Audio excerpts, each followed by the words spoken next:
Okay. Karibu sana kwenye channel yetu pendwa ya Apostle Katambi. Nichukue fursa hii kukukaribisha katika channel yetu pendwa ya Apostle Katambi.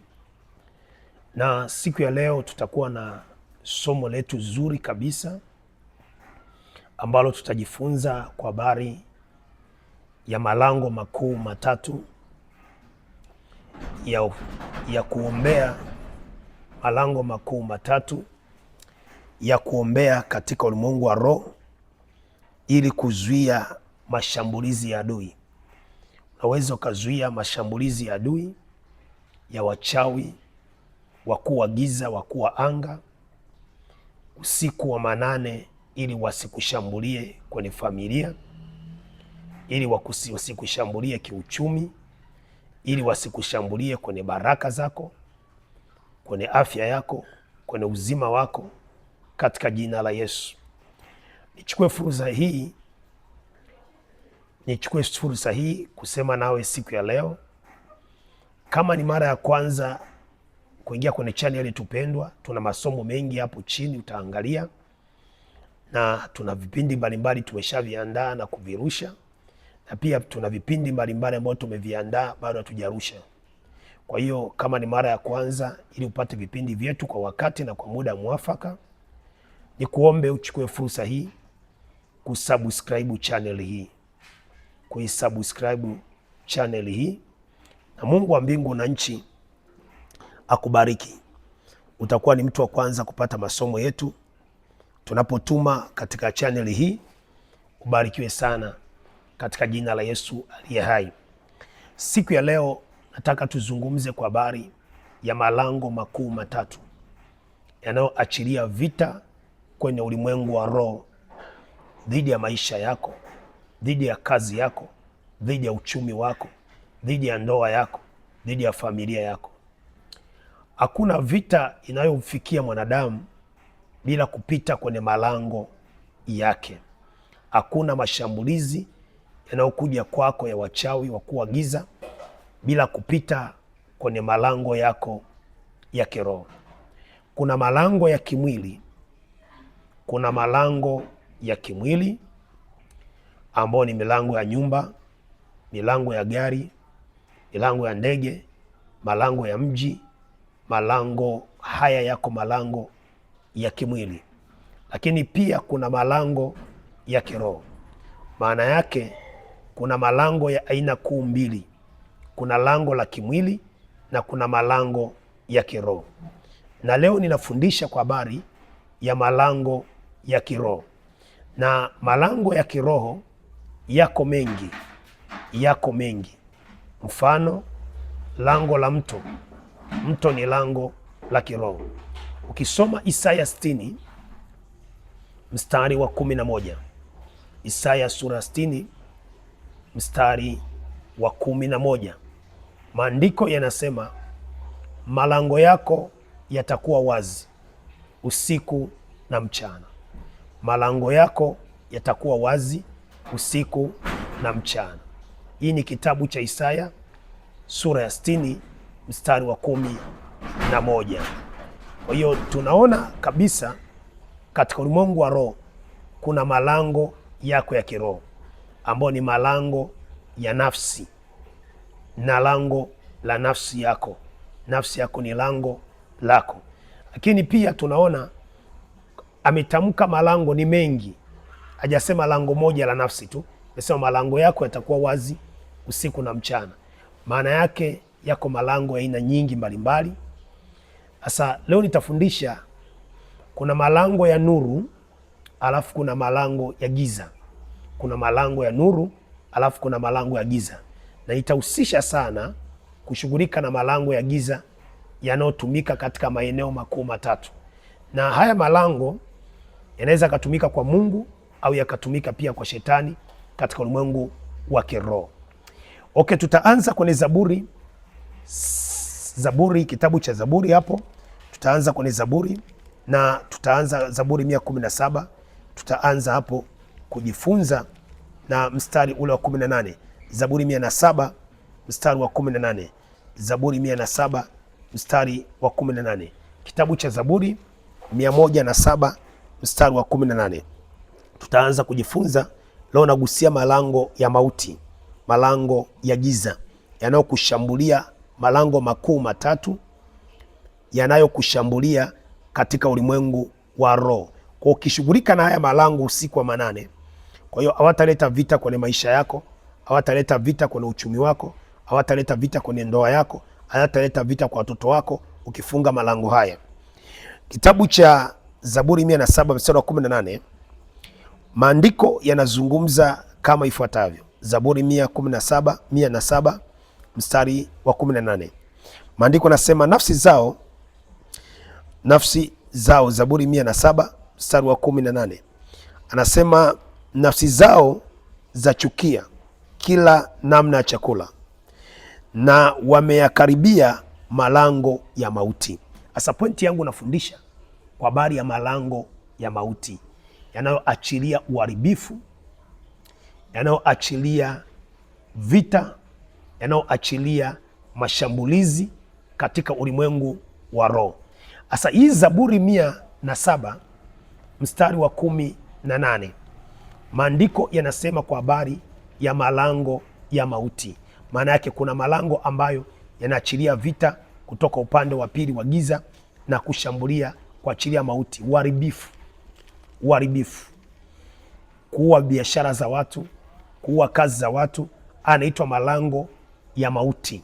Kuharibu ndoa za watu, kufa ndoa za watu, yanaitwa malango ya mauti. Lakini kumbuka hapa mbele naenda kutaja malango makuu matatu yanayosababisha uharibifu, au shughulikia malango makuu matatu ili kuharibu mauti zao, uharibifu wao katika ulimwengu wa roho.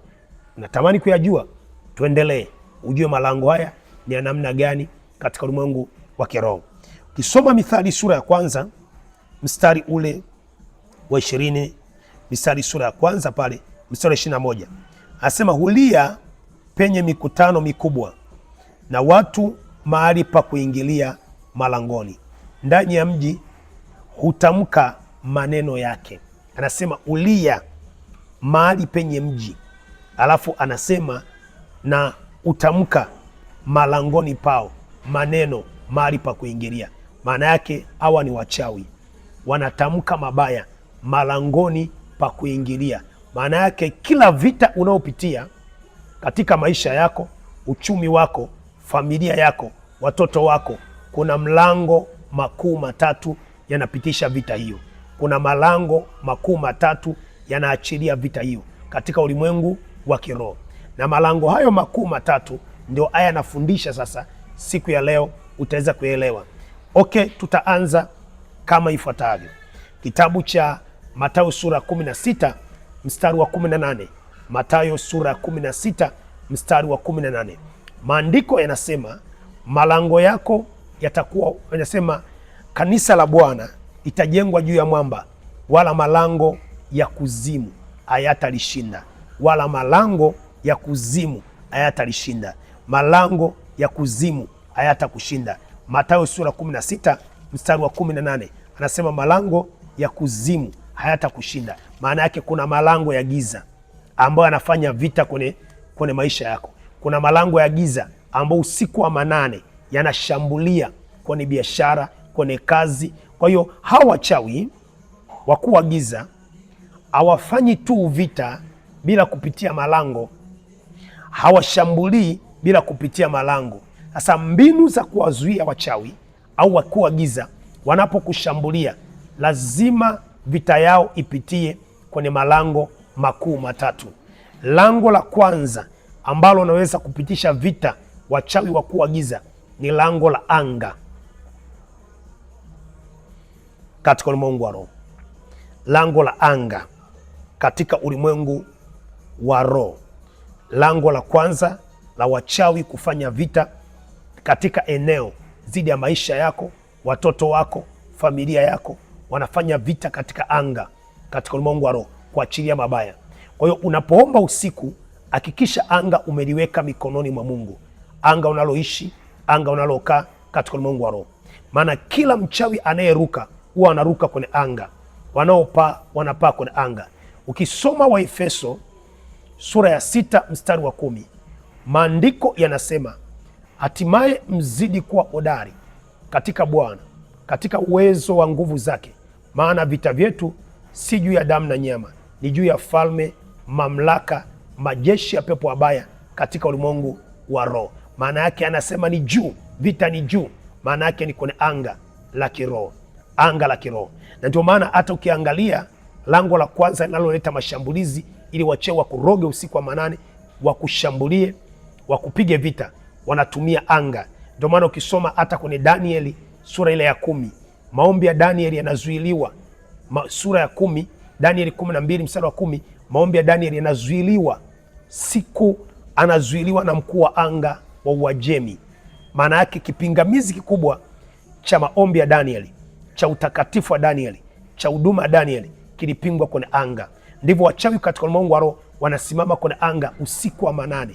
Kwa hiyo anga ni lango la giza, anga ni lango la giza, au anga ni lango la nuru.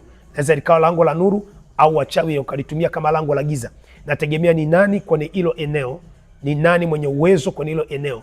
Je, ni wana maombi au ni watu wa giza wakashika anga hilo? Kwa hiyo lango la kwanza la kudhibiti katika maombi ya usiku wa manane, dhibiti anga.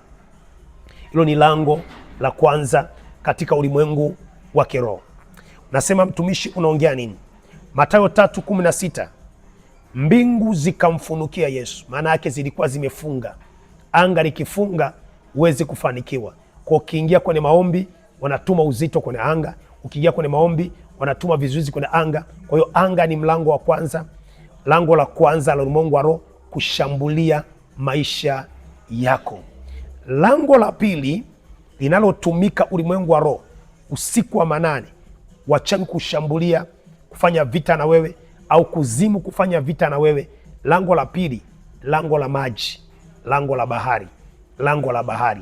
Kule ndiko ambako wanaachilia yale majini yanakuja kushambulia watu, kuleta roho za usingizi, roho za uharibifu. Kwa hiyo lango la bahari katika ulimwengu wa roho. Na ndio maana watu wengi wa giza wakitaka kwenda kuzimu wanapita kwenye lango la bahari katika ulimwengu wa roho. Na katika bahari kuna roho za majini.